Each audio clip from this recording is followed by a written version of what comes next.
Oh, ito mga boss, Z5 cylinder block para sa ating P6 160. Sa mga naghahanap, meron tayo 62mm mga boss sa Z5.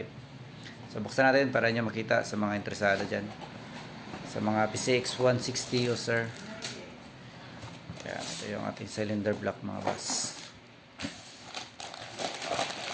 So sa mga di pa pala nakapalo, kung interesado kayo ma-update sa mga paparating pa na parts para sa ating motor, pwede natin i-follow kung interesado tayo mga boss. Palagi tayo nag-update dito ng mga parts ng ating mga motor. So ito siya mga bossing. Ito yung kanyang pin,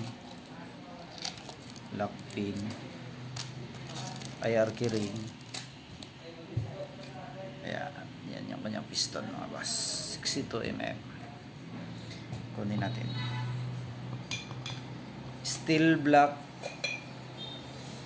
with casting piston. Ayan. Yan yung kanyang design sa kanyang piston mga boss. Casting to siya mga boss. Yung piston. Ayan. At ito naman yung ating Z5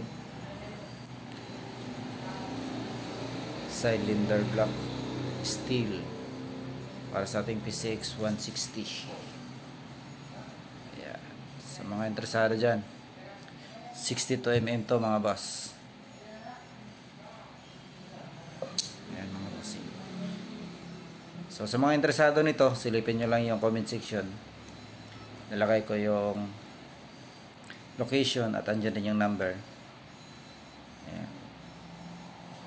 So ayan mga bossing, yung Z5 cylinder block para sa ating P6 160 62mm. Ulit ko, kung interesado tayo ma-update sa mga paparating pa na parts para sa ating motor, pwede natin i-follow mga boss. Ride safe mga bossing.